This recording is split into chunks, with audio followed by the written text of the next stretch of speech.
Om Ajnanatimrandasya Jananshana Shalaka Chakshurunmilitam Yena Tasmai Shigurave Namah Shichetayamanovistam Stapitam Yena Bhutale Svayam Rupakadamam Dadati Svapadantikam Vandeham Shiyuda Padakamalam Shigum Vaishnavamsha Shri Rupam Sagajatam Saganaragnatam Vitam Tam Sajivan Sadvaitam Savdutam Parjana Saitam Shri Krishna Chaitanya Devam Shri Radha Krishna Padan Saganalita Shivishakam Vitam Sham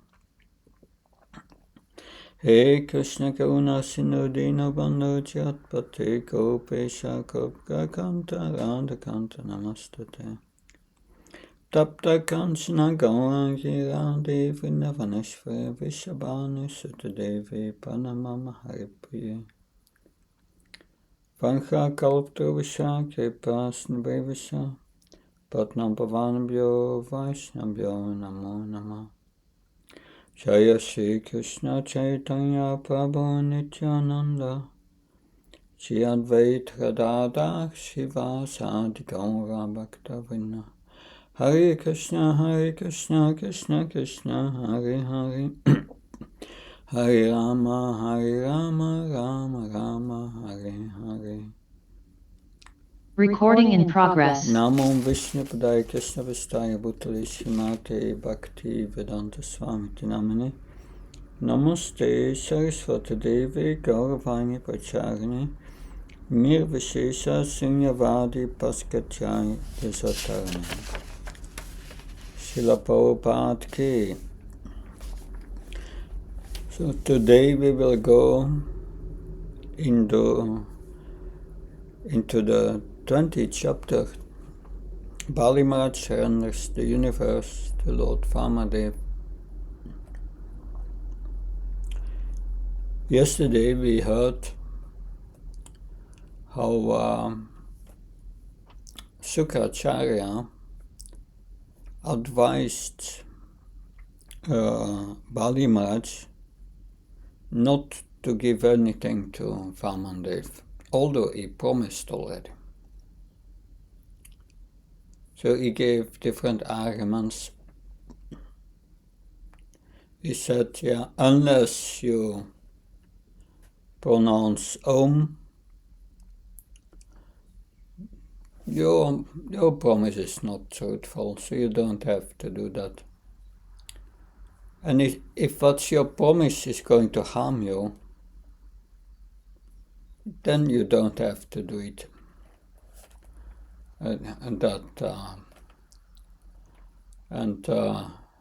He gave much more arguments. So unless you chant Om, he said, it's not a promise. And how will you maintain yourself when you lose everything?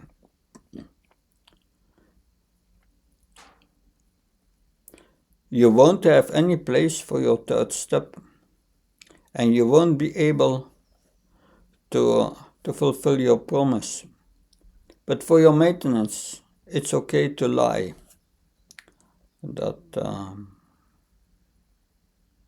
Now, Bali Maharaj remained silent for a moment.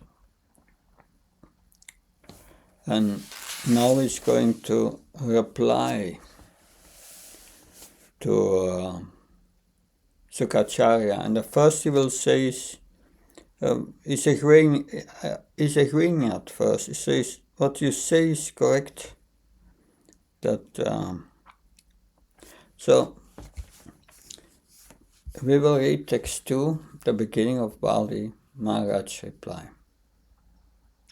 Om Namo Bhagavate Vasudevaya.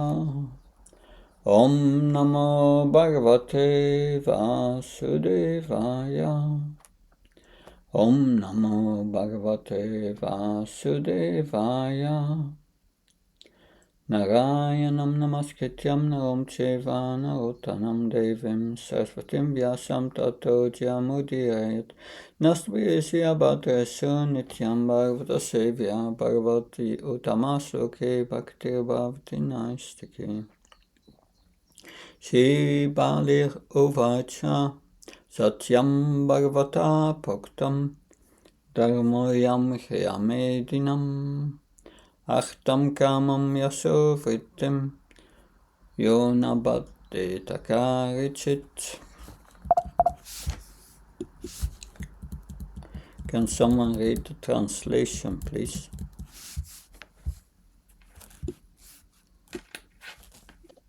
Sorry. Oh, sorry. Go ahead, Mataji.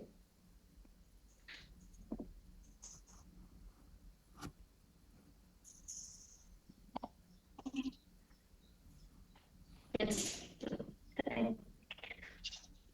Bali Maharaj said, as you have already stated, the principle of religion that does not hinder one's economic development, sense gratification, fame, and means of livelihood is the real occupational duty of the household. I also think that this religious principle.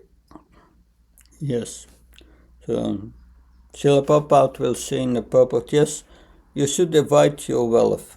I agree, it is correct. So we have the purport here. So, Bali Maharaj's grave answer to Sukracharya is meaningful.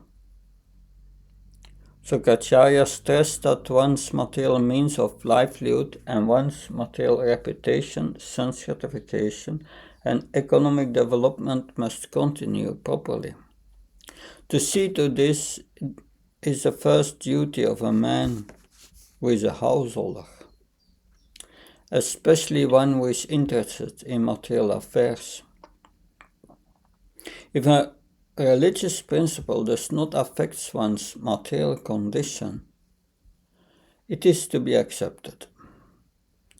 At the present time, in the age of Kali, this idea is extremely prominent. So, what is that idea?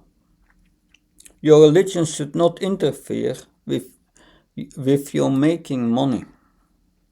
If your religion interferes with that, it's not good. It's a Kali Yuga idea. So, no one is prepared to accept any religious principle if it hampers material prosperity. Like surrender and give everything to Krishna. They don't like in this. Sukracharya, being a person of the material world, did not know the principles of a devotee. A devotee is determined to serve the Supreme Personality of Godhead to his full satisfaction. So, now we are getting to the other side here. So, Srila Prabhupada is explaining us the mentality of Bali Maharaj. So, anything that hampers such determination should be rejected. This is the principle of bhakti, anukulyasya sankalpa pratikulyasya varjanam. Chaitanya Charitamrita Madhya Lila, chapter 22, text 100. To perform devotional service, one must accept only that which is favorable and reject that which is unfavorable. Bali Maharaj had the opportunity to contribute everything he possessed to the lotus feet of Lord Vamandev. But Sukracharya was putting forward a material argument to hamper this process of devotional service.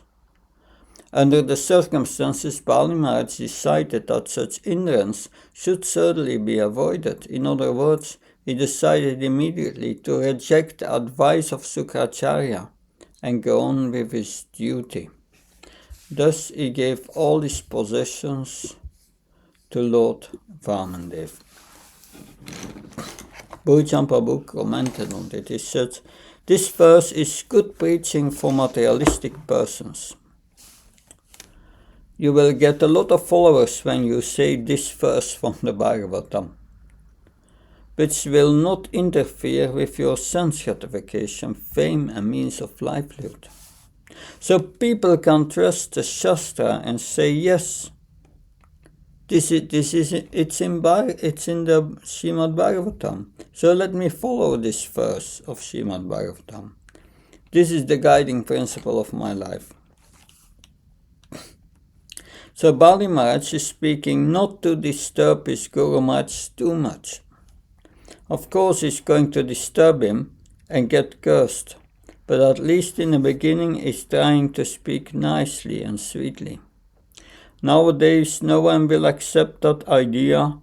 Just to try to please God is the goal of life. Bali Maharaj has very deep devotion and he will be tested. And we will see how Vamandev reacts to Bali in his mood also. And Bali Maharaj is teaching us Atma Nivedanam, full surrender to Krishna. So, there is a lecture of Srila Prabhupada in the early days was in the United States, 1966. A Bhagavad Gita lecture, chapter 9, verses 26-27. Dat is de first yat karusiatas yat yosi dadasyat yat tapasyasikantya tat kusmamat arpanam. Whatever you do, whatever you eat, whatever you offer, give away, whatever austerities you perform, do that, O son of Kunti, as an offering to me. So Krishna is taking the position of Vamandev. So Srila Prabhupada is telling a story. Bali Maharaj was very happy to see Vamandev and he said, I will give you something. Then Sukracharya said, no, this boy is Vishnu. He's coming to cheat you, don't promise. He's God and he will take everything away. If you agree to offer something, he will take yourself also. People think like this. God is very intelligent. Yes, Srila Prabhupada said, once you engage in Krishna consciousness, there is no way out. You can't escape, you can go out. Krishna is so kind, you have to be Krishna conscious. Once you become a devotee, you cannot forget Krishna, even if you try. So, the Guru was thinking, if Vishnu takes everything from my disciple, how shall I live? If he becomes a beggar, I become a beggar, so don't promise. Srila Prabhupada takes the part of Bali Maharaj and says, why is just a little boy? Just give him something. So Kacharya said, no, he's not a little boy, he's God. And then Bali says, oh, he's God, and you are telling me not to give, and formerly you taught me worship to Vishnu. Now he's at my door, and you tell him not to give to him. I reject you. I don't want a spiritual master like you. So this is the example of Bali Maharaj and Marjan. So now Bali Maharaj will give reasons why he should not withdraw his promise. That's text 3. Can someone read the translation of text 3, please? I am the grandson of Maharaj Prahlad. How can I withdraw my promise because of the greed for money when I already have said that I shall give this land? How can I behave like an ordinary cheater, especially toward a Brahmana? Yes. Well, when we look at the purport, much of this purport is about Kripa Siddhas. What are the examples of Kripa Siddhis given in this purport? Prabhupada will speak about the Jajna Patnis, the wife of the Brahmins who gave food to Krishna and Balaram. He will explain how Bali Maharaj is a Kripa Siddha because of Prahlad Maharaj. And Sukadev Goswami was also a Kripa Siddhi. From birth he did not follow any rules and he left home. At the time of birth he just left home.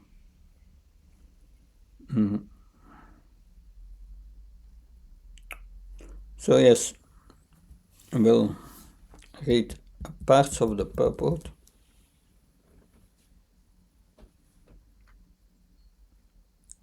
So Bali Maharaj had already been blessed by his grandfather Prahlad Maharaj. Therefore he was a pure devotee, although born in a family of demons.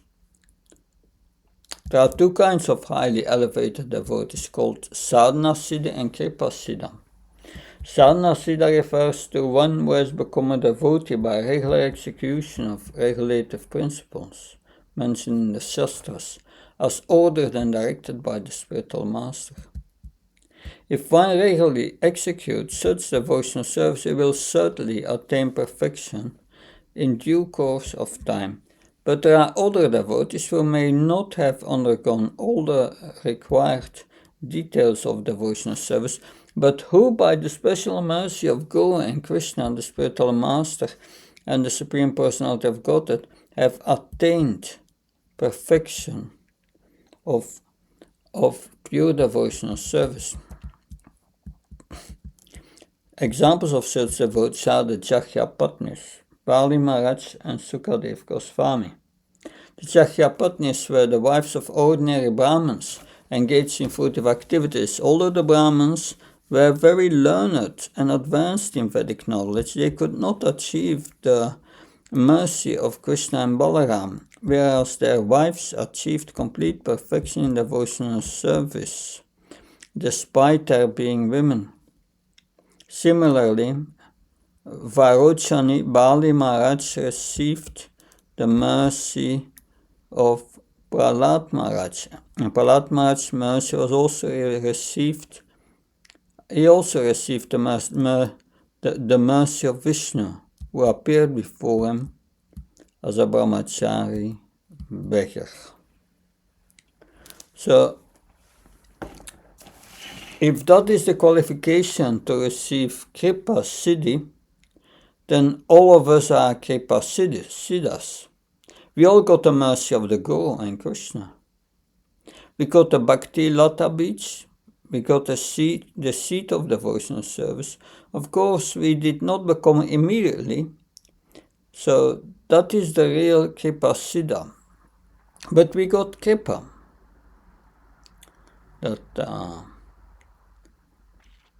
So I continue to read the purport. Thus Bali Maharaj became a Kripa Siddha because of the special mercy of both Guru and Krishna. Chaitanya Mahaprabhu confirms this favor. Guru Krishna Prasade by Bhakti Lata Beach, Chaitanya Charitamrita, Madhya Lila, chapter 19, text 151. Bali Maharaj, by the grace of Prahlad Maharaj, got the seat of devotional service, and when that seed developed, he achieved the ultimate fruit of that service, namely love of God at Prema Pumartha Mohan, immediately upon the appearance of Lord Vamandev.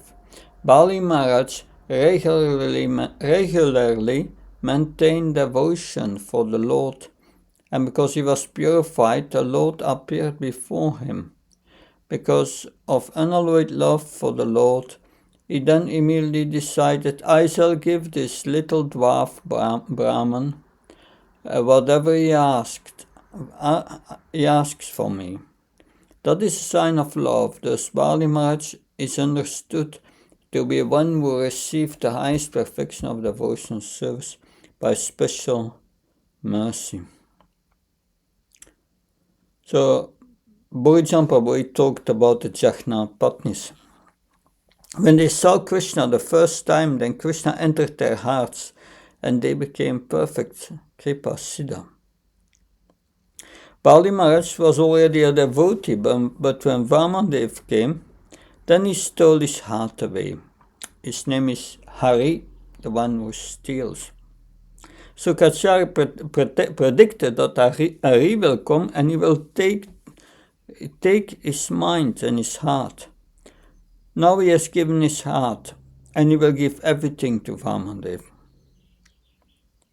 So Prabhupada said, Bhurijan Prabhu said, he had an excerpt of Tamal Krishna Goswami. And it is an example how devotees are behaving like Vamandev. So as we walked around the park, Tamal Krishna Maharaj told Srila Prabhupada that when they applied to the city of New York for permission to hold Ratha Yatra, they said it will be a small cart only with some drum players. Tamal laughed, another trick of the Hare Krishnas, that of course thousands of people appeared at the Ratha Yatra with a huge high cart. Srila Prabhupada compared it to Vamandev asking only 3 steps of land from Bali Maharaj. Bali Maharaj, although born in a demon family, he was not a demon. Okay, we are going with text 4. Can someone read the translation of text 4 and the purport, please?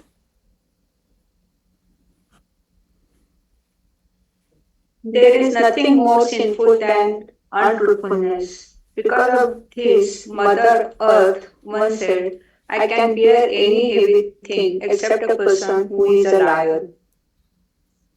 Purport. On the surface of the earth, there are many great mountains and oceans that are very heavy, and Mother Earth has no difficulty carrying them. But she feels very much overburdened when she carries even one person who is a liar. It is said that in Kali Yuga, lying is a common affair. Eva Vyavaharike. Even in the most common religions, people are accustomed to speaking so many lies. No one is free from the sinful reaction of speaking lies. Under the circumstances, one can just imagine how this has overburdened the earth and indeed the entire universe. Hare Krishna. Thank you. So now Bali Maharaj is trying to defeat the arguments of Sukacharya. Bali Maharaj said, no, it is not okay to lie. But in his heart he felt great devotion for Vamandev. But nonetheless, he gives all these reasons to defeat the arguments of his guru. And in the next text, he's going to reason why he doesn't want to lie. Can someone read the translation of text 5?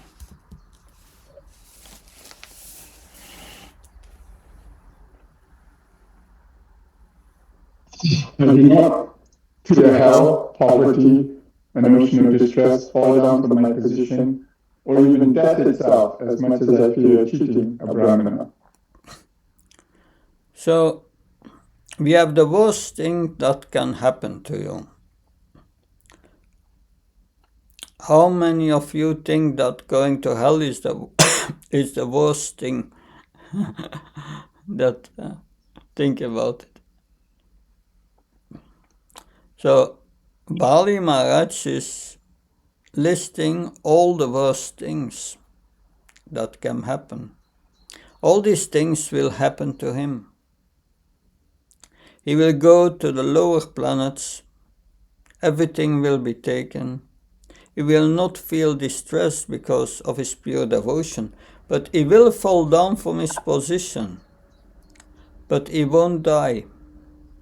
but he didn't want to cheat a Brahmin. In the 10th canto, Krishna talks about someone who cheats a Brahmin. Canto 10, chapter 64, text 35. Krishna is speaking to his family members. He says, if a person enjoys a Brahman's property without receiving due permission, that property destroys 3 generations of his family. But if he takes it by force or gets the government or other outsiders to help him usurp it, then 10 generations of his descendants are all destroyed. See, Krishna is teaching here his sons and grandsons so that they never cheat a Brahmin. In the same chapter, verse 36, he says, so members of the royal order, blinded by royal opulence, fail to foresee their own downfall. Childishly hankering to enjoy a Brahman's property, they are actually hankering to go to hell. And then text 38 in the same chapter. So, for as many years as there are particles of dust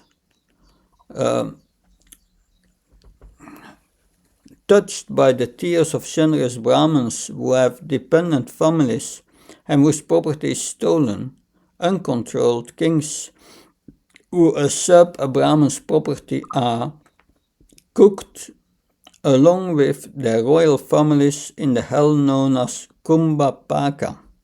Text 39.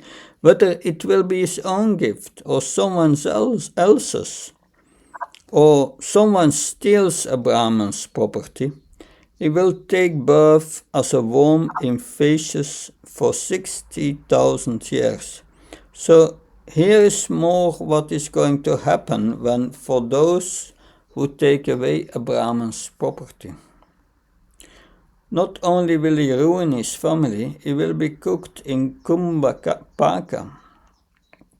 Text 40. I do not desire Brahman's wealth. Those who lust after it become short-lived and are defeated. They lose their kingdoms and become snakes who trouble others. So all these things happen, and then Krishna concludes in text 40. My dear followers, never treat a learned Brahman harshly, even if he has sinned. Even if he attacks you physically or repeatedly curses you, always continues to offer him obeisances. The purport of 41. Lord Krishna offers this instruction not only to his personal associates, but to all those who claim to be followers of the Supreme Personality of Godhead. And 42. Just as I always carefully deal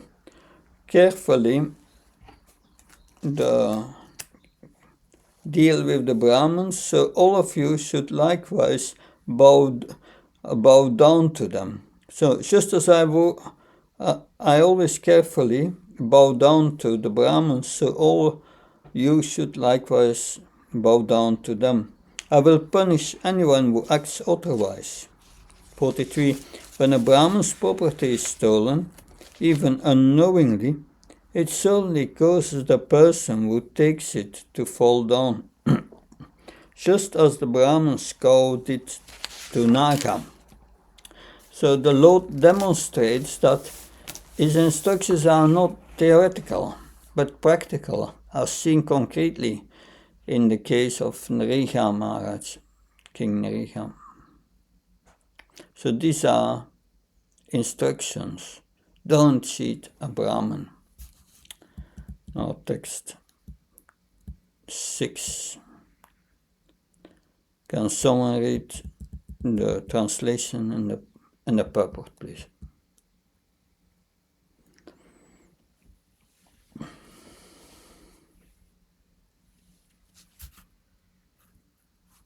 Hare Krishna. My Lord, you can also see that all the material opulences of this world are certainly separated from their possessor at death. Therefore, if the Brahmana Deva is not satisfied by whatever gifts one has given, why not please him with the riches one is destined to lose at death? Mm-hmm. It's a very good argument. You lose it anyway, so why don't please the Lord with it? Can you also read the purport of text 6? The word Vipra means Brahmana, and at the same time confidential. Bali Maharaja had confidentially decided to give the gift to Lord Vamanadeva without discussion. But because such a decision would hurt the hearts of the Asuras and his spiritual master Shukracharya, he spoke equivocally. Bali Maharaja, as a pure devotee, had already decided to give all the land to Lord Vishnu. Mm-hmm. So even though he was a pure devotee, he's speaking all these words not to make it hard for his guru and his friends. His friends are all demons. His guru is Karmakandiya. He's given arguments and reasons, and he's even trying to enlighten his guru. Now in text 7, Bali Maharaj will give examples of people who already gave everything. Insignificant means the whole universe. He has the whole universe under his control, and this is what he's going to give. That it is insignificant compared to what he's going to get. Something much more valuable. That can someone read text 7, please?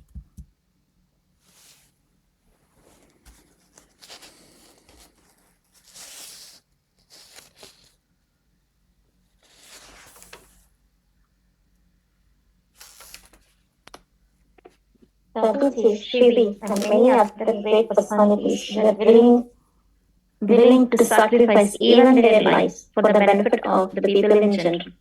This is the evidence of history. So why not give up this insignificant land?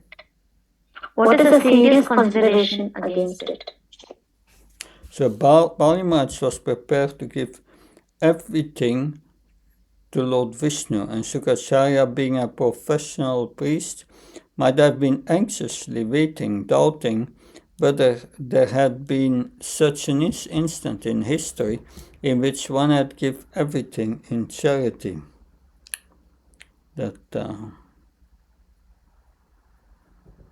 So Bali Maharaj, however, cited the tangible examples of Maharaj Shibi and Maharaj Dadichi, who had given up their lives for the benefit of the general public.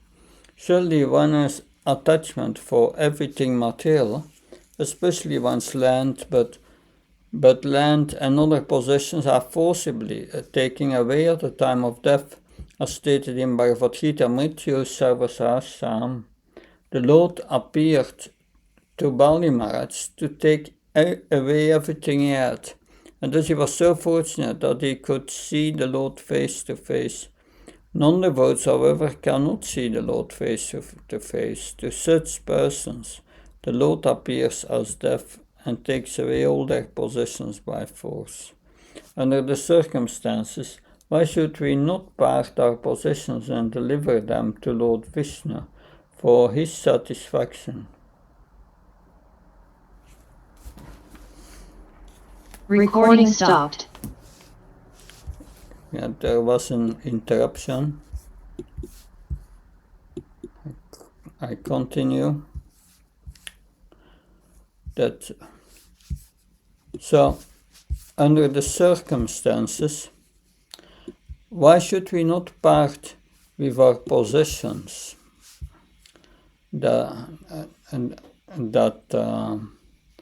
And deliver them to Lord Vishnu for his satisfaction. Sri Sanakya Pandit says in this regard, Sanimiti varam tyago vinase niyati sati. Sanakya Sloka 36.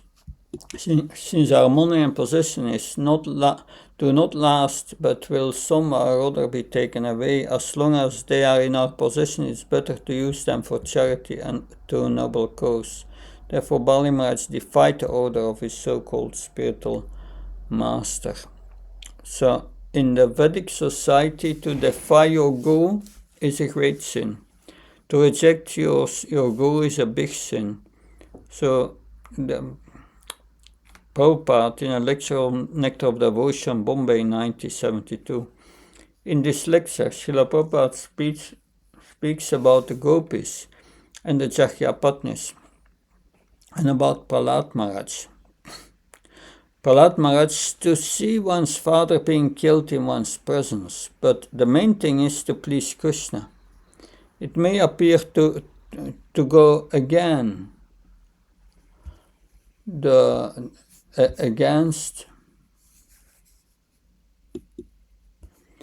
sorry, there was probably again an interruption. I don't know what caused it. But Recording in progress. But we continue. So, Prahlad Maharaj, he saw his father being killed in his own presence, but the main thing is to please Krishna. It may appear to be social rules that, but when it is done for Krishna, then it is good.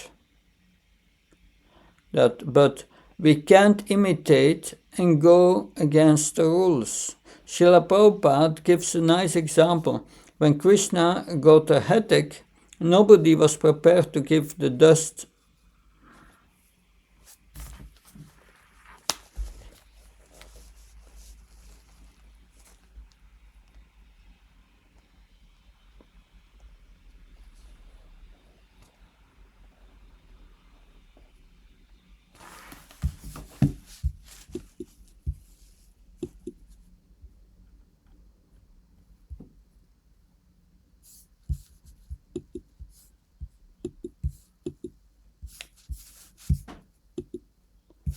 So I'm connected again. I'm on a different. Recording in progress. I'm on a different system now. Let's see if it keeps going. But I was saying, but I repeat again in case you missed. For Prahlad Maharaj to see one's father being killed in one's presence, that's socially not acceptable. But the main thing is to please Krishna. It may appear to be to the social rules, to go against the social rules, but when it's done for Krishna, then it's good. But we can't imitate and go against the rules. Srila Prabhupada gives a nice example. When Krishna got a headache, nobody was prepared to give the dust of their feet to Krishna. Only the gopis said yes, and Narada Muni said, you are going to give the dust of your feet to Krishna? The gopis said, yes, we are going to hell, but it does not matter what happens to us, but Krishna must be pleased. We want to cure his headache. So this is the highest principle. So a Mishra Bhakti may say, yes, I'm a devotee as long as my family is maintained and everything is going nice in my life, then I'm a devotee. Otherwise, no. Worship some demigod or do something else. Srila Prabhupada speaks about people coming to Vrindavan and they give all their money to the family. They ask their family just to send them 200 rupees a month for their maintenance. Srila Prabhupada said that Krishna would say, oh, you work so hard and you give all your money to your family and you are come here empty-handed. If you are giving 200 rupees to Krishna, then Krishna will give 200 rupees to you. If you give everything, then Krishna will give you everything. So Nakya Pandit said, you have this money and it will be taken away, so better use it for Krishna. Srila Prabhupada said, either money will go from you or you will go from the money at the end of life. So one way or another, you will not be able to keep it. If you try to keep it, then the government will take it away. If the government sees that you have money, they will tax you. So better you spend it for Krishna. So in the Bhagavatam, Canto 6, Chapter 10, Verse 6, there is a very nice purport, and where Srila Prabhupada quotes Sanakya Pandit and comments. He says, if one is advanced in knowledge, he must always be prepared to sacrifice anything for a better cause. At the present moment, the entire world is in a dangerous position under the spell of a godless civilization. The Krishna conscious movement needs money, needs many exalted, learned persons who will sacrifice their lives to provide God consciousness throughout the world. We therefore invite all men and women advanced in knowledge to join the Krishna consciousness movement and sacrifice their life for the great cause of reviving the God consciousness in human society. So Srila Prabhupada is begging, give your life to Krishna for spreading this movement. He is like Vamandev, who will answer his call. Yeah, he said, Srila Prabhupada said that also to my spiritual master, Bhakti Charumaraj. He said that why don't you give this life to Krishna, this one life, and see what happens. So yes, Krishna will put you in such a position that you will need to surrender everything. That in the Vedic society it was built in at the age of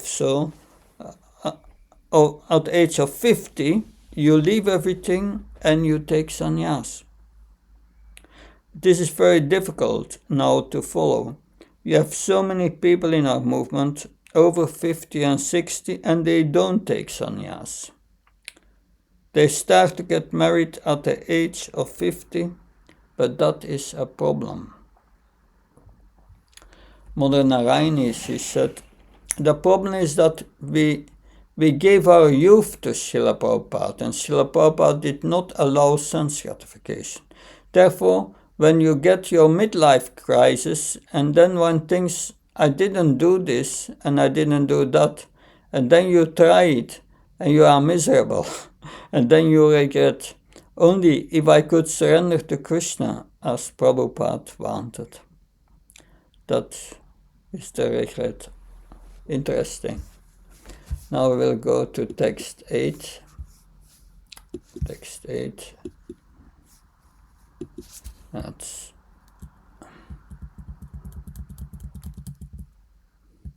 can someone read the translation of text 8?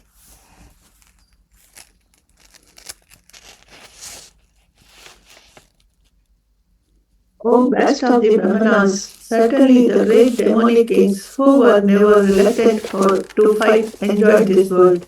But in due course of time, everything they had was taken away, except their reputation, by which they continue to exist. In other words, one should try to achieve a good reputation instead of anything else. So, importance of reputation. So Bali Maharaj is accepting a part of the instruction of Sukacharya, who said 5 things that are important. One is dharma, reputation, maintenance, opulence, and sense gratification. For he is accepting, yes, reputation is the highest. For Kshatriyas, reputation was the most important thing. This is an argument by Krishna to Arjuna in Bhagavad Gita. If you don't fight, then you will lose your reputation. This is a very heavy thing. Kshatriyas, they want to keep their reputation. Their reputation is giving to the Brahmanas, being charitable and keeping their word, their promise. Kshatriyas are known to be truthful to their vow. Their word of honor. His reputation is not the real reason. Bali Maharaj wants to give everything because he loves Vamandev. It is out of devotion. Can someone read the purport of this text 8, which is on the screen. In this regard, Chanakya Pandit, Chanakya Shloka 34, also says, Ayusha Shana Eko Pina Nabhya Swarna Koti Bhi.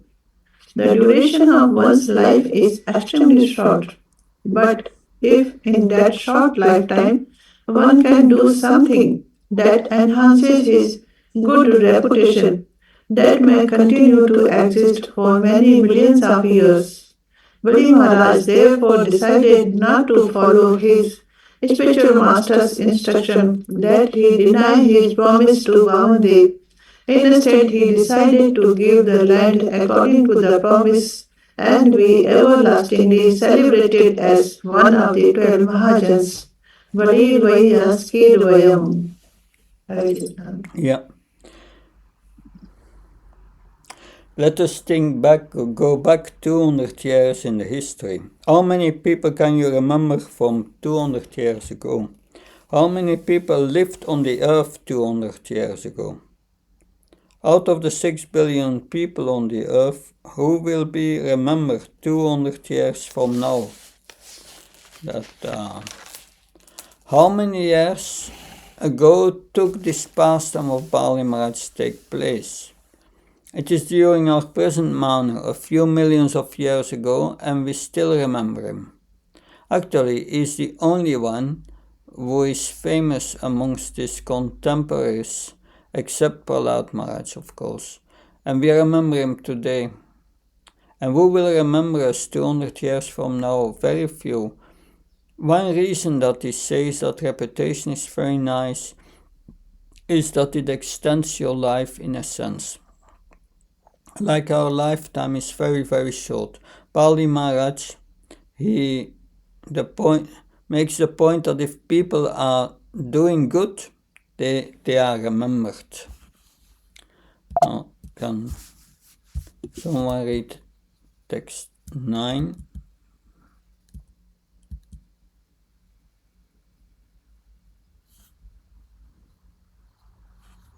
Translation. Hare Krishna. O best of the Brahmanas, many men have laid down their lives on the battlefield, being unafraid of fighting, but rarely has one gotten the chance to give his accumulated wealth faithfully to a saintly person who creates holy places. So he says the chance to fight is always there. Fight we can do. In Kali Yuga everyone wants to fight, so there is no problem to fight. But to find someone who is worthy of charity is very rare. To give it to Krishna directly. So this is amazing, Bali Maharaj thinks. Can someone read text 10 translation? By giving charity, a benevolent and merciful person undoubtedly become even more auspicious, especially when he gives charity to a person like your good self. Under the circumstances, I must give this little brahmachari whatever charity he wants from me. Yes. So if one accepts a poverty stricken position because of losing money in business, gambling, prostitution, or intoxication, no one will praise him, but if one becomes poverty stricken by giving all of his possessions in charity, he becomes adored all over the world. So we don't read in the newspaper that anyone like this. Someone who gave so much money that he had nothing left for himself. Can someone read translation text 11? O great sage, great saintly persons like you, being completely aware of the Vedic principles for performing ritualistic ceremonies and yajnas, worship Lord Vishnu in all circumstances. Therefore, whether that same Lord Vishnu has come here to give me all benedictions or to punish me as an enemy, I must carry out his order and gave him the requested tract of land without hesitation. Yes, that without hesitation, that so say it in the purport.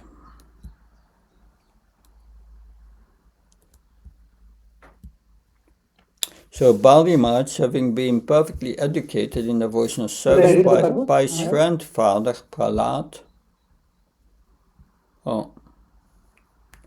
Bali Maharaj, having been perfectly educated in devotional service by his grandfather Prahlad Maharaj, knew nothing how things are to be done. He was never to be misguided by anyone, even by a person who happened to be so-called spiritual master. This is a sign of full surrender. Bhaktivedanta Thakur said, when one surrenders to Lord Vishnu, one must be prepared to abide by his orders in all circumstances, whether he kills one or gives one protection. Lord Vishnu must be worshipped in all circumstances. Can someone read the translation of text 12, please?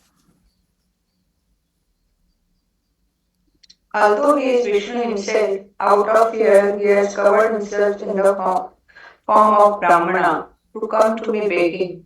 Under the circumstances, because he has assumed the form of the Brahmana, even if he religiously arrests me or even kills me, I shall not retaliate, although he is my enemy.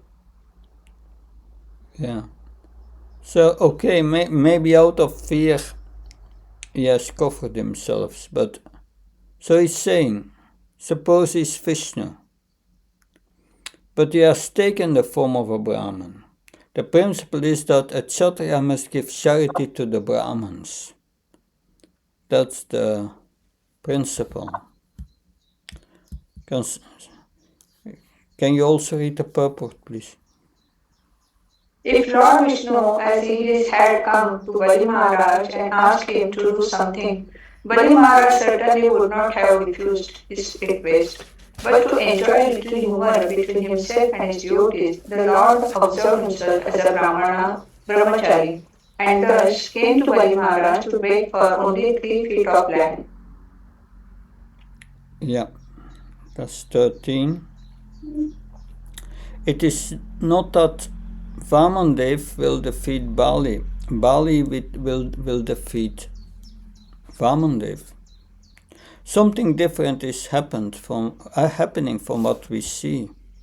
He will defeat Lord Vishnu, and Lord Vishnu will be defeated in Bali Maharaj's heart. He will defeat him by his devotion. That,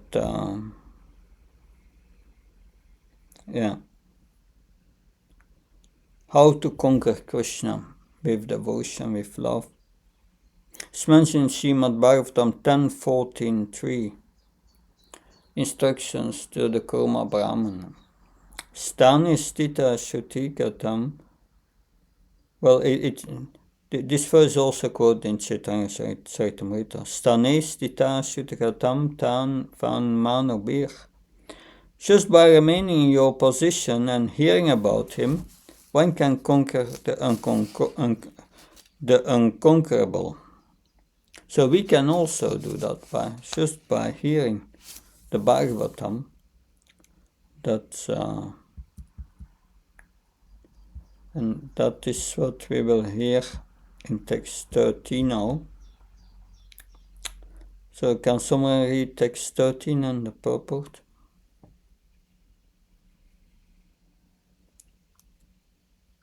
If this Brahman really is Lord Vishnu, who is worshipped by Vedic hymns, he would never give up his widespread reputation.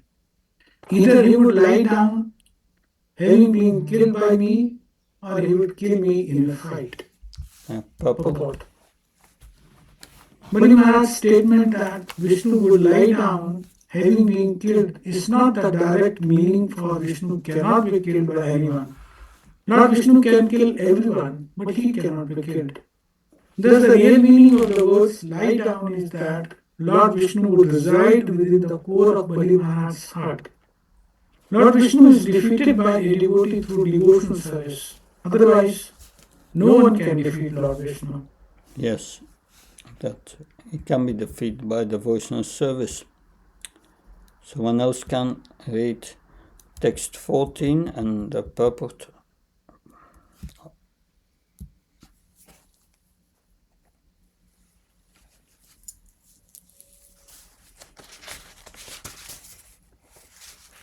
Sri Sukadeva Goswami continued. Thereafter, the spiritual master, Shukracharya, being inspired by the Supreme Lord, cursed his exalted disciple Bali Maharaj, who was so magnanimous and fixed in truthfulness that instead of respecting his spiritual master's instruction, he wanted to disobey his order. Purport? Purport. The difference between the behavior of Bali Maharaj and that of his spiritual master Shukracharya was that Bali Maharaj had already developed love of Godhead, whereas Shukracharya, being merely a priest of routine rituals, had not. Thus, Shukracharya was never inspired by the Supreme Personality of Godhead to develop in devotional service, as stated by the Lord himself in Bhagavad Gita. Tesham tatayuktanam bhajatam pritipurukam dadami buddhiyogam tam yena mam upyanti te. Yeah, I move it. Yeah. Okay. To those who are constantly devoted to serving me with love, I give the understanding by which they can come to me. Devotees who actually engage in devotional service with faith and love are inspired by the Supreme Personality of Godhead. Vaishnavas are never concerned with ritualistic smarta brahmanas. Srila Sanatana Goswami has therefore compiled Hari Bhakti Vilas to guide the Vaishnavas who never follow this smarta vidhi. Although the Supreme Lord is situated in the core of everyone's heart, and unless one is a Vaishnava, unless one is engaged in devotional service, one does not get sound advice by which to return home back to Godhead. Such instructions are meant only for devotees. Therefore, in this verse, the word Deva Prahita, being inspired by the Supreme Lord, is important. Shukracharya should have encouraged Bali Maharaj to give everything to Lord Vishnu. This would we need to scroll, Maharaj. Yeah, that's done, but there's maybe some delay. So this would have been a sign of love for the Supreme Lord, but he did not do so. On the contrary, he wanted to punish his devoted disciple, cursing him. Oh. So we will stop here now for it's 6:30, and we will resume at 6:40 in 10 minutes, and then I will comment on this verse. So thank you. Hare Krishna.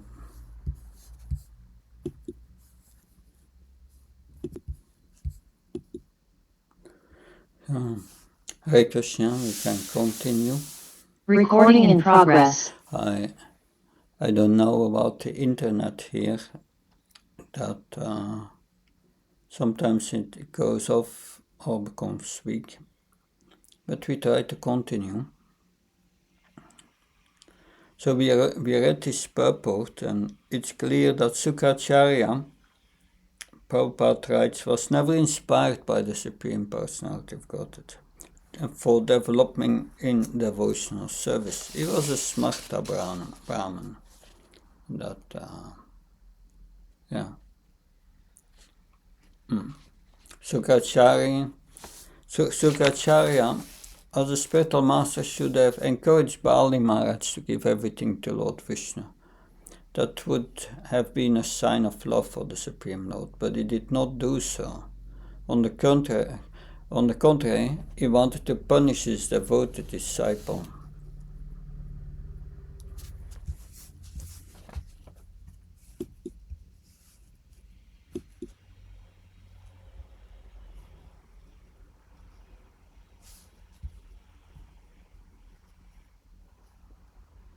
Recording in progress.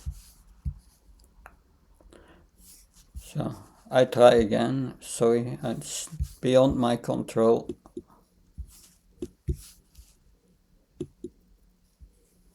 So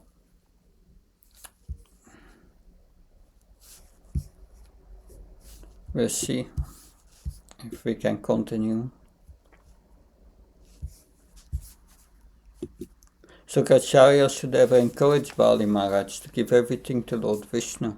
Recording stopped. This would have been a sign of love for the Supreme Lord. But he did not do so. On the contrary, he wanted to punish his devoted disciple by cursing him. So that will happen in the next verse. But amazing is, in this pastime, that the hero is a demon, and the so-called Brahman is a demon. Well, that, of course, the hero is a demon, but Bali Maharaj is a pure devotee. So the hero is a pure devotee, and the so-called Brahman, Shukracharya, is factually a demon. It's quite the opposite. I will read now something from Brihad Bhagavatamrita. In Brihad Bhagavatamrita, Lord Shiva is speaking to Narada Muni. He said to Narada Muni, "My dear sage, Bali violated spiritual etiquette by disobeying the order of his spiritual master and failing to be true to his own words.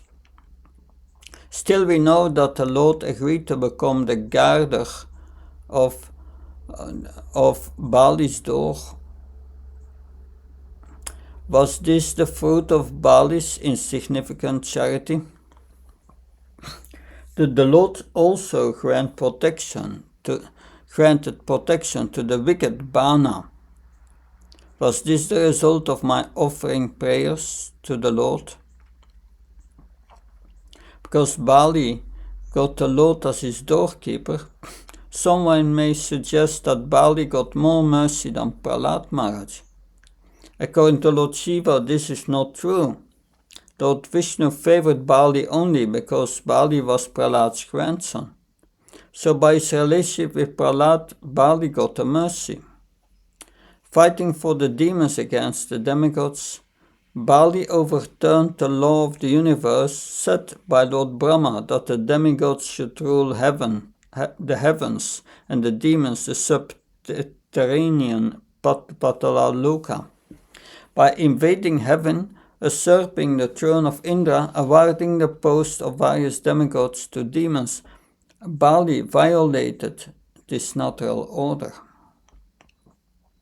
Bali also disobeyed the instructions of his spiritual master. Shukracharya warned Bali not to give anything to Vamandev, even though Vamandev has offered his choice in gift of charity. By having disobeyed his spiritual master, he earned Shukracharya's curse. Conclusion: the only reason for Bali's good fortune can only be his exchange of prema bhakti between Prahlad and his worshipful Lord. So it is actually because of Prahlad. So Lord Nrsimhadev promised Prahlad that 21 generations of his family would be liberated. If we become pure devotees, generations of our family before and after will be liberated. Bhaktivedanta Saraswati Maharaj, he specifies this. That's interesting. He said, for a Madhyam devotee, 14 generations before and after. And for a neophyte devotee, 3 generations before and after. So there is hope for all of us. And now, Shukracharya will curse Bali Maharaj. Can someone read text 15, which is on the screen, please?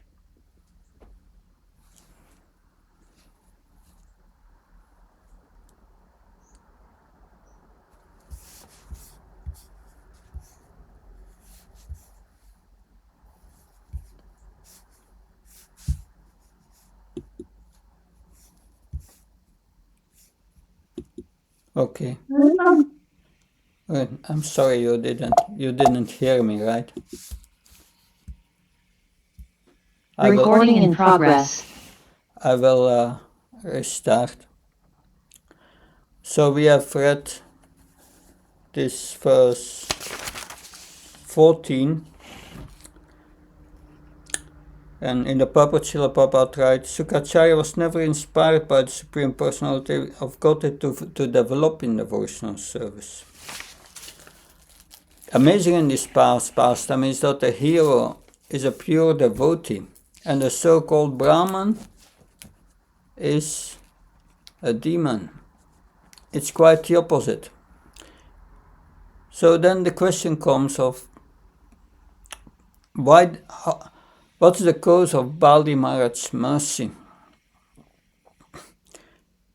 That we find explained in Brihad Bhagavatamrita. Lord Shiva is speaking to Narada Muni. He said to Narad, my dear sage, Bali violated spiritual etiquette by disobeying the order of his spiritual master. Still, we know that the Lord agreed to become the guarder of Bali's door. Was this the fruit of Bali's insignificant charity? The Lord also granted protection to the wicked Bana. Was this the result of my offering prayers to the Lord? Because Bali got the Lord as his doorkeeper, someone may suggest that Bali got more mercy than Prahlad. According to Lord Shiva, this is not true. Lord Vishnu favored Bali only because Bali was Prahlad's grandson. So by his relationship with Prahlad, Bali got mercy. Fighting for the demons against the demigods, Bali overturned the law of the universe set by Lord Brahma that the demigods should rule the heavens and the demons the subterranean Patala Loka. By invading heaven, usurping the throne of Indra, awarding the post of various demigods to demons, Bali violated this natural order of the universe. Bali also disobeyed the instructions of his spiritual master Sukacharya. Sukacharya warned Bali not to give anything to Vamandev, even though Vamandev has offered his choice in gift of charity. By having disobeyed his spiritual master, he earned Sukacharya's curse. The conclusion is the only reason for Bali's good fortune can only be his exchange of prema bhakti between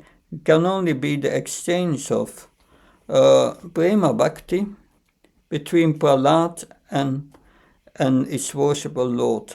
So actually, it's because of Prahlad. Because Lord Nrsimhadev promised Prahlad, 21 generations of your family will be liberated. If we become pure devotees, generations of our family before and after will be liberated. Bhaktivedanta Saraswati said for a Madhyam devotee, it's 14 generations before and after. And for a neophyte devotee, 3 generations before and after. So there is hope for all of us. Now Sukacharya is going to curse Bali Maharaj. And of course, he will lose everything. Can someone read text 15 and the purport, please? Although you have no knowledge, you have become a so-called learned person, and therefore you dare be so impudent as to disobey my order. Because of disobeying me, you shall very soon be bereft of all your opulence. The purport. Srila Vishwanath Chakravarti Thakur says that Bali Maharaj was not Pandita Mani, or one who falsely assumes himself learned. Rather, he was Pandit Manya Gnaha, one who is so learned that all other learned persons worship him. And because he was so learned, he could disobey the order of his so-called spiritual master. He had no fear of any condition of material existence. Anyone cared for by Lord Vishnu does not need to care about anyone else. Thus Bali Maharaj could never be bereft of all opulences, The opulences offered by the Supreme Personality of Godhead are not to be compared to the opulences obtained by karma kanda. In other words, if a devotee becomes very opulent, it is to be understood that his opulence is a gift to the Supreme Personality of Godhead. Such opulence will never be vanquished. Wherever the opulence, whereas the opulence achieved by one's fruitive activity may be vanquished at any moment. Thank you. So, factually, everything that happened was the plan of the Lord. It was Krishna's plan that Sukracharya would curse Bali Maharaj. Vamadev had promised Aditi to do the needful, but he had to arrange that Sukracharya withdrew his blessings, because he could not go against the Brahmins. So the Lord respects the Brahmins, so he could not say that he did not care what Sukracharya says. Even Brihaspati would not go against Sukracharya. The words of the Brahman must be upheld. Thus Krishna had to cheat. He was not going to fight or defeat Sukracharya. He was just begging from Bali Maharaj, very simply. 3 steps of lamp. 3 steps of land. So in the Bhagavatam 7.3.13 purport, Prabhupada writes, in spiritual advancement, one's material position improves at the same time that the path of liberation becomes clear and one is freed from material bondage. Now text 16. Can someone read translation of text 16?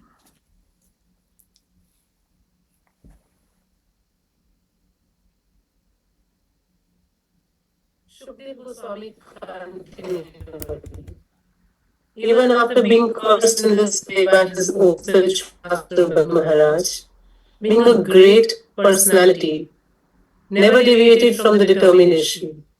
Therefore, according to custom, he first offered water to Vamandev and then offered him the gift of land he had promised. So Nectar of Devotion says, one type of chivalry is to give in charity.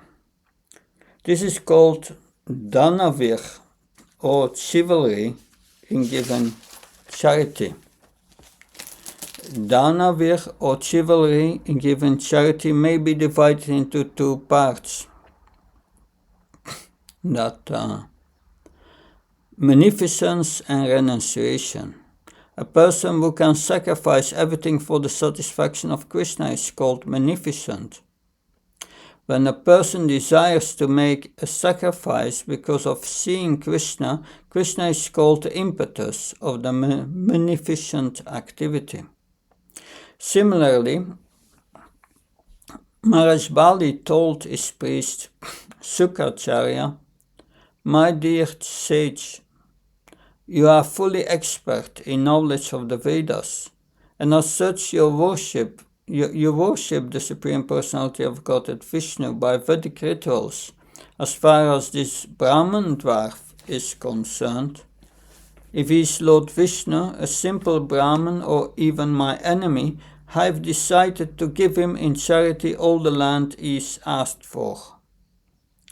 So, Rupa Goswami speaking then, Maharaj Bali was so fortunate that the Lord extended before him his hand, which was reddish from touching the breast of the goddess of fortune, who is always smeared with red kumkum powder. In other words, although the Supreme Personality of Godhead is so great that the goddess of fortune is always under his control for enjoyment, he still extended his hand to take charity for Maharaj Bali. A person who wants to give everything to Krishna in charity but does not want anything in return is a real renouncer. We are experiencing now the Danaviras of Bali Maharaj. So it's the Danaviras according to Nectar of Devotion. Can someone read 17?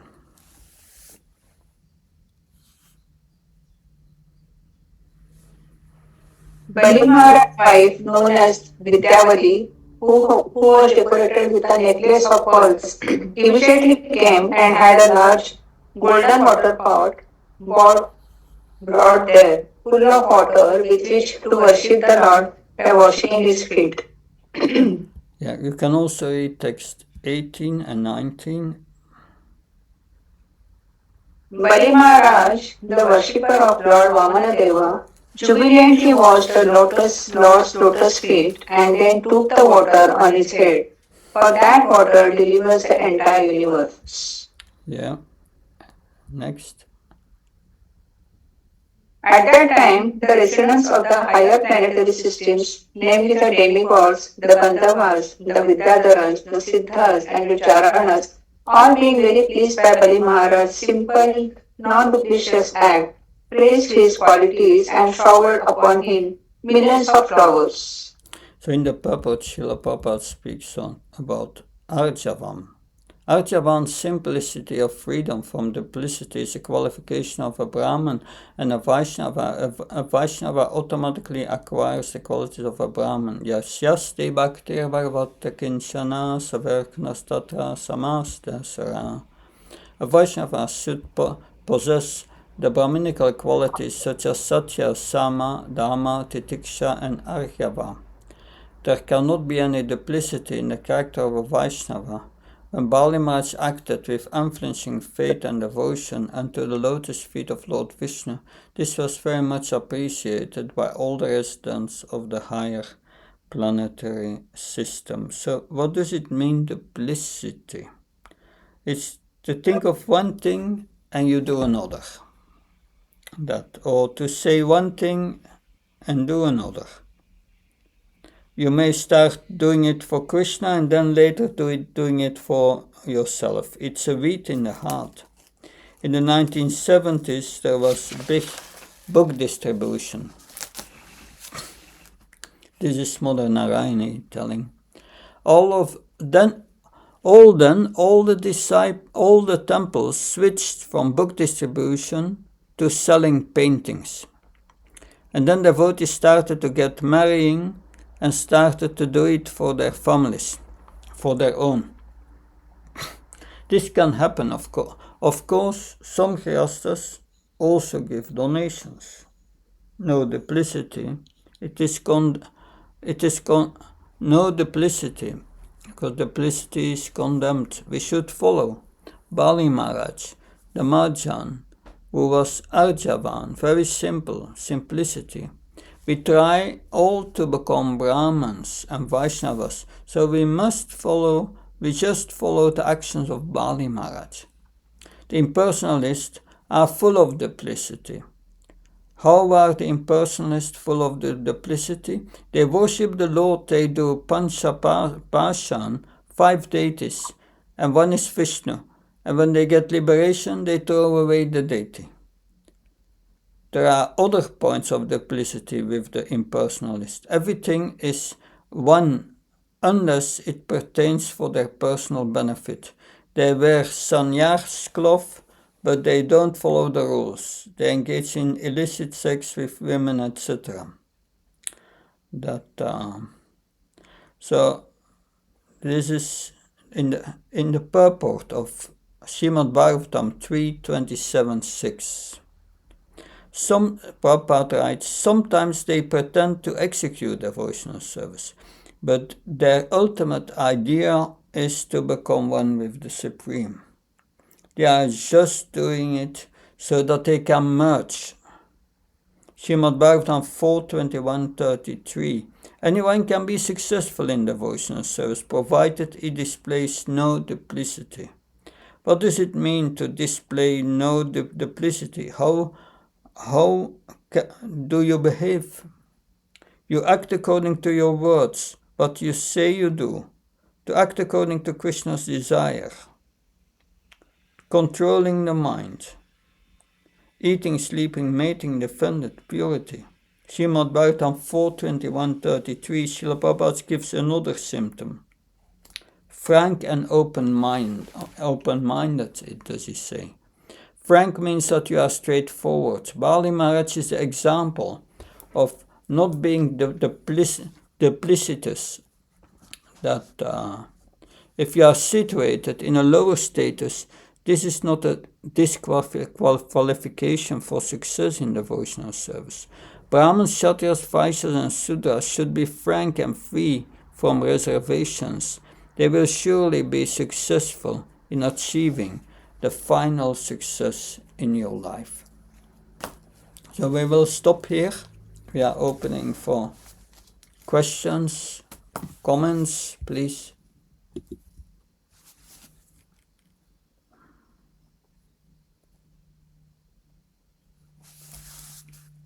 Maharaj, if you kindly explain this verse 13 again, please. This is like it says, where it says, it said that either he would lie down having been killed by me, or he would kill me in fight. This is what he's saying to Lord Vishnu. Okay. Verse 13. Just a moment.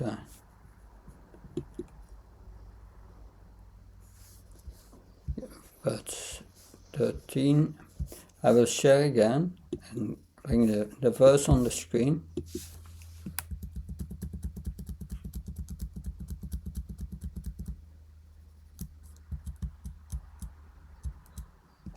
That's the 13.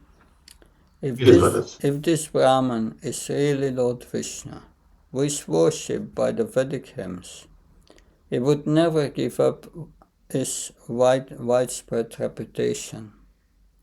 Either he would lie down, having been killed by me, or he would kill me in a fight.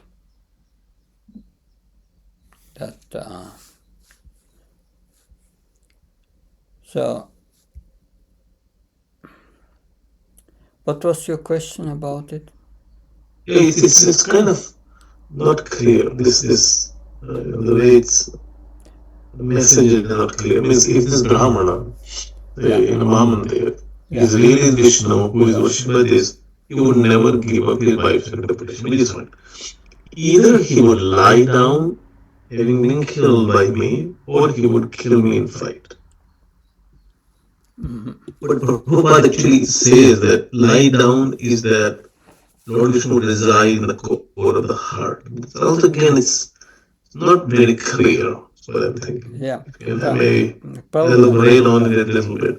Prabhupada said, Vishnu cannot be killed by anyone. So it's a statement. But then Prabhupada said the real meaning of the word lie down is that Lord Vishnu would reside within the core of Bali Maharaj's heart. So that's the understanding that. So he would lie down, having been killed by me. It means because I love him, by my devotion, I will conquer him in the heart. That is what it means.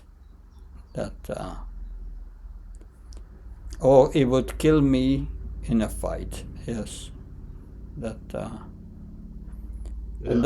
What he's saying here is that the Lord, sorry Maharaj, what he's saying is that the Lord will be conquered by my love, and therefore when he's conquered by my love, he will be in my heart, right? That's what Prabhupada says in the purport. The real meaning of the word lie down is that Lord Vishnu would reside within the core of Bali Maharaj's heart. It reminds me to this great blind sage, I forgot his name, but he was a pure devotee. And one day Krishna came to him and bring him some milk. that and yeah, he said to Krishna, yeah, you can run away, but still I keep you in my heart. Bilvamangal Thakur. Yeah, Bilvamangal Thakur, yeah. That was it, yeah. That Very nice. Thank you. so this is the name, that is the meaning Prabhupada gives in a purport. Probably there may be commentaries of our acharyas that confirm that. But it's clear, it's not a direct meaning that because Krishna cannot be killed. That yeah, that's, thank you. Any other comments, questions? Yeah, Mother Lila Madhuri Lalita, please. Hare Krishna. Hare Krishna.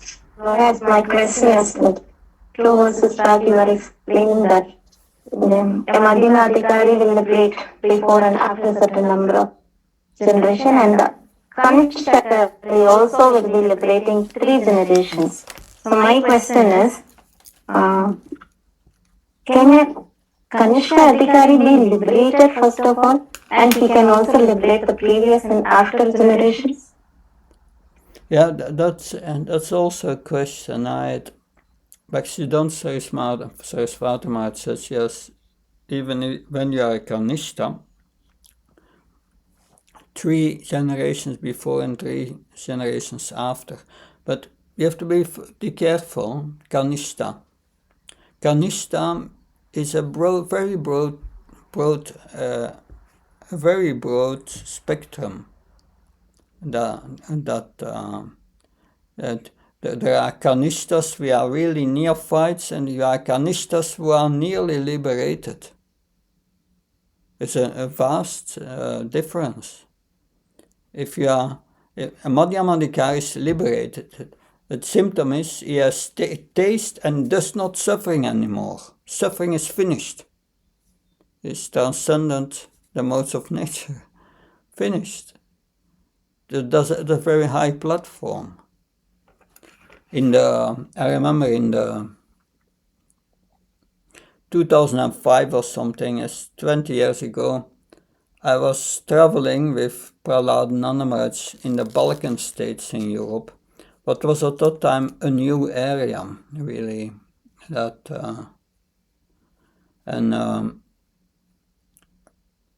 Of course, we did everything together.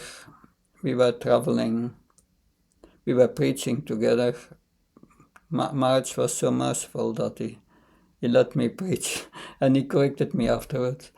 But one day, Prahlad Nanamaraj told me, you know, I'm still a Kanishta. So I was in the beginning a little shocked, but later I understood. Yes, Kanishta, okay, but one who is nearly liberated, and I'm still very much conditioned. So that's a whole because the process of anartha-nivritti, of the purification of the heart, is a process which takes time. It takes time. But someone asked Prabhupada, if we are 90% pure, will Krishna accept us? And Prabhupada said yes. And then the devotee said, and Prabhupada, if we are 85%? And Prabhupada said yes, but he would not go lower than 80%. So yes, we may still be a Kanishta, not a neophyte, but nearly liberated. So we have to be careful with this term Kanishta. I remember we had, because I'm also teaching in the sannyas school, and we asked the sannyas candidates on which level are you from Shraddha to Prema? And there were some who said Ruchi or Shakti or whatever. But then they went to the course of Madhurya Kanambini by Prahlad Maharaj. And after the course, they came all down to Anartha Nivriti. They understood I'm not a Ruchi of. So they fell down. No, it's important. This is an important aspect that Prahlad Maharaj, he showed me how to preach, and he said, you have to explain to the devotees that devotional service is a process with stages, and how to go from one stage to another. And this is important to understand in terms of the purification of the heart.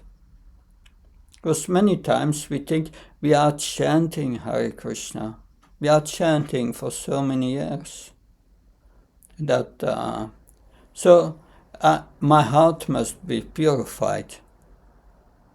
So one is Anistiti Bhajana Kriya. Is performing, is following everything perfectly, and is chanting Hare Krishna. Is such a person of Nishtita Bhajana Kriya, study devotional service, does his heart become purified?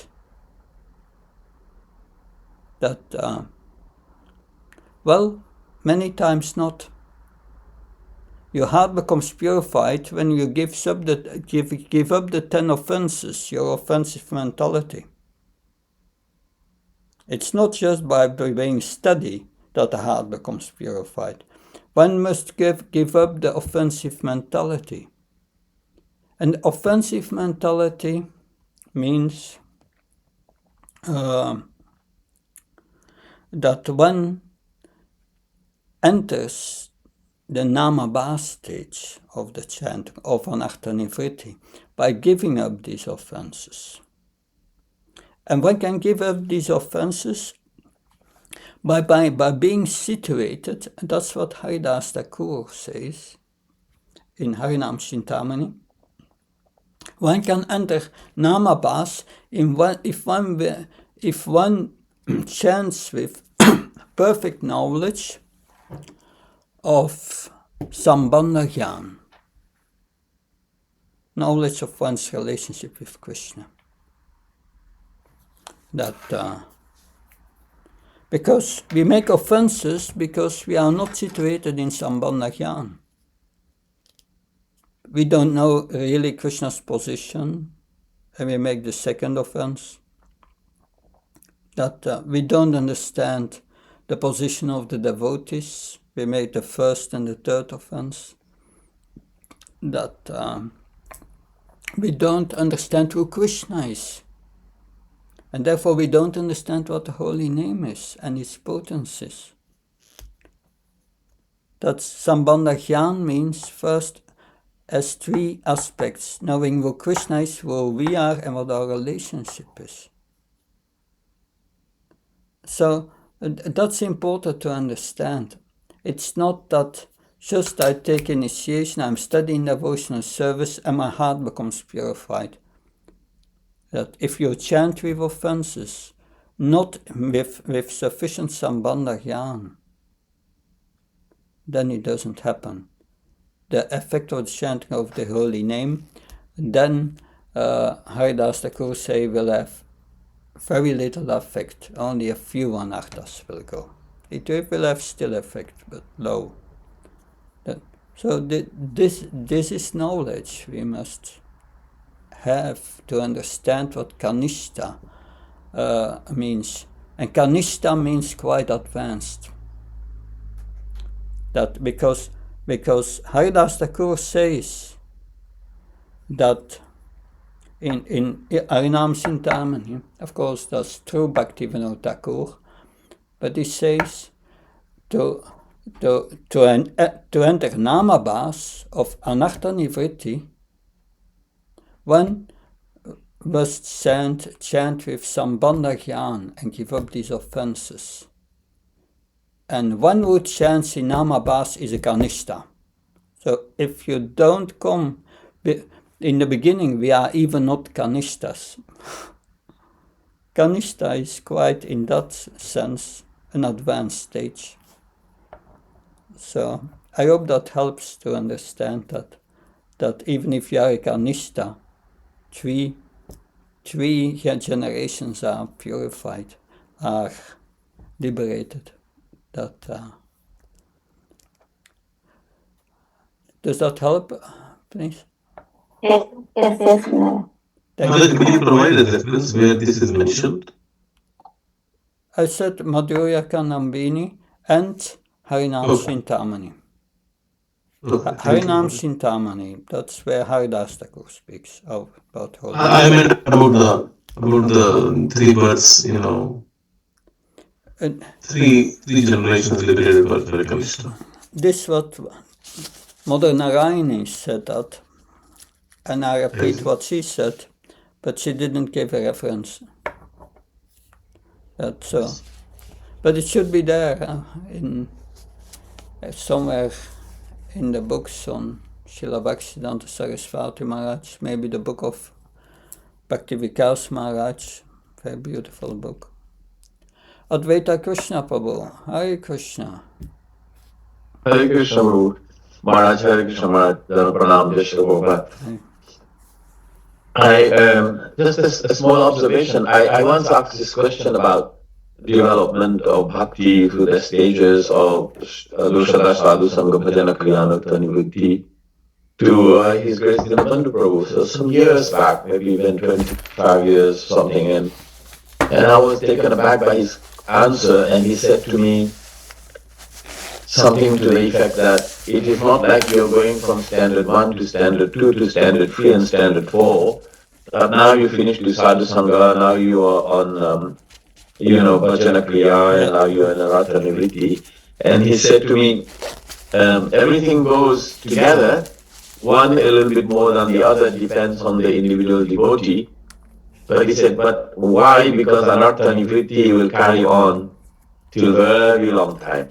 Yeah. So therefore, sometimes we may have some more ruchi, sometimes we may have a little bit of ashakti, and sometimes we may be performing a little bit of nishtha, but it is not like we are set on the platform of nishtha because of our anartha coming mostly because of offensive chanting.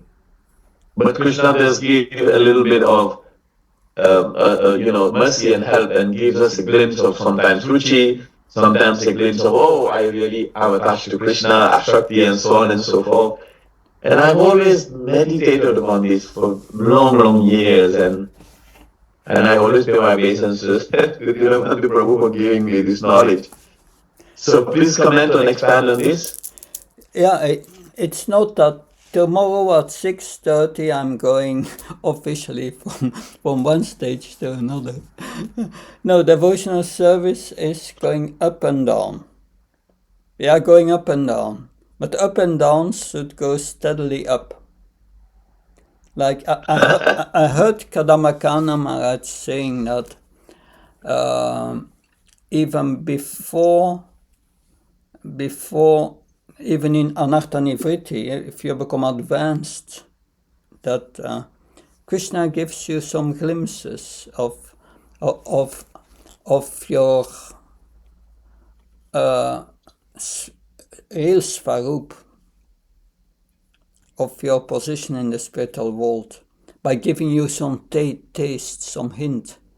You become attracted to certain forms of devotional service or certain personalities.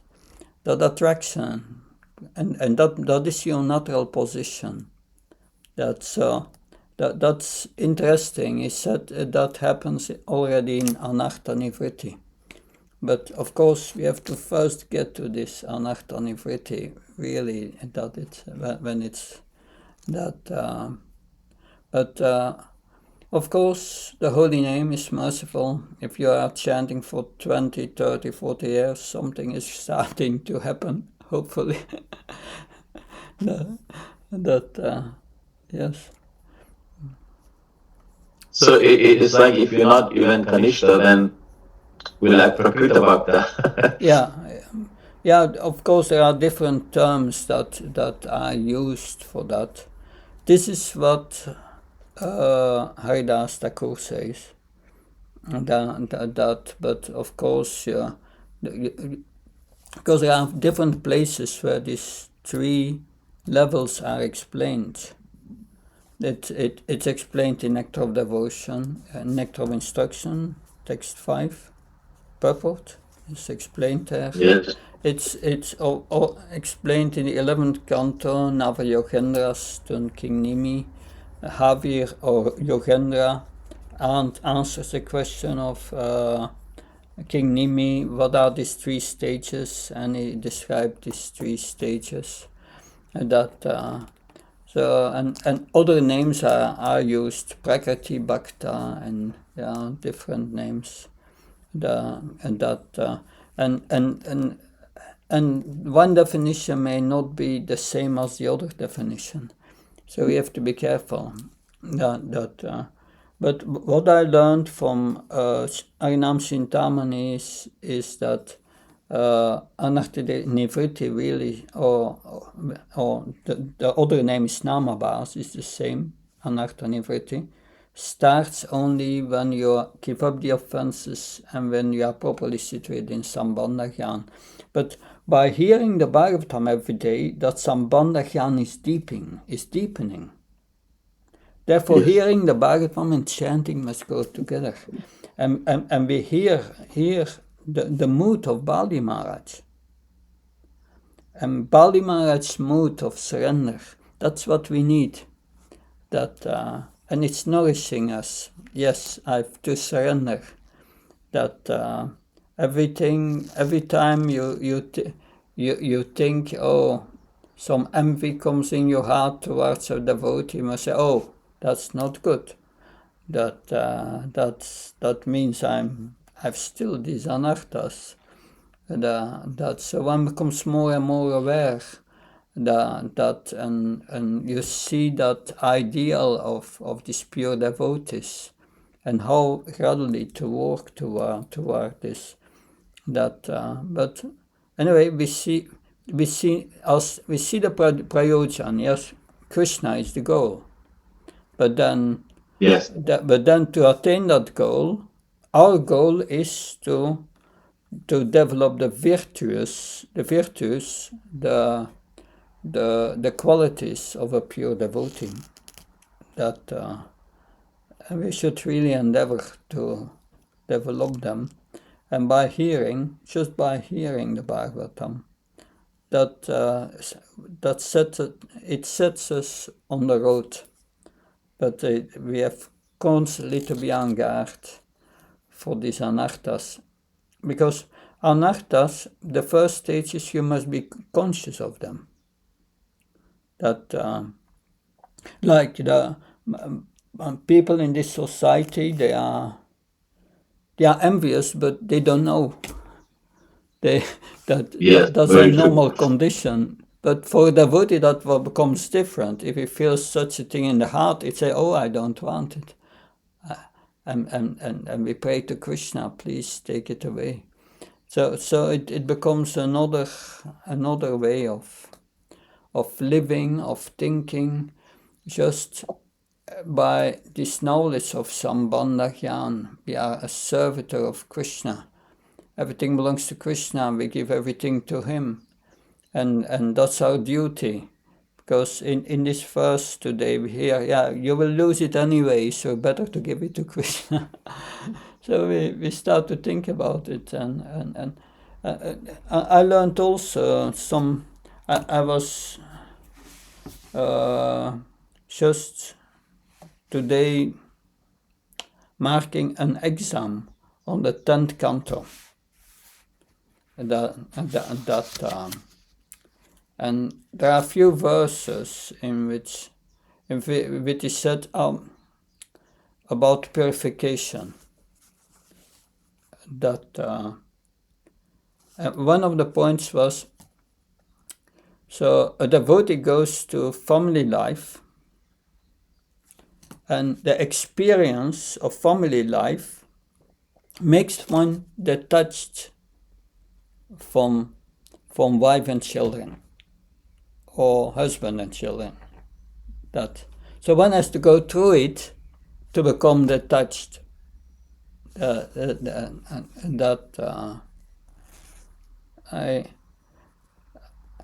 And when I read this, I was thinking, I'm also went through it.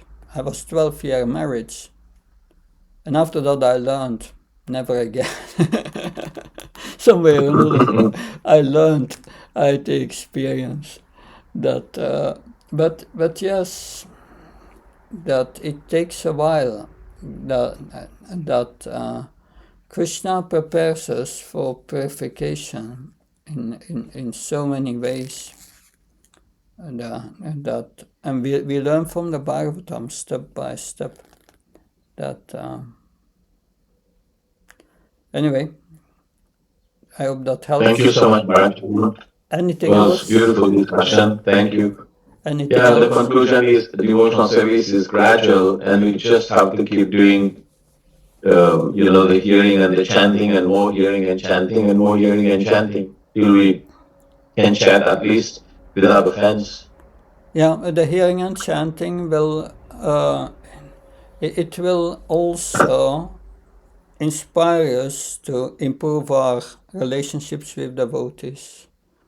Will inspire us to do more service and don't accept service.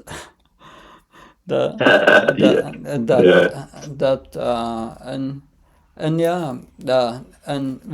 we start to understand the problems with my mind is this absorption in this material world and all this trouble.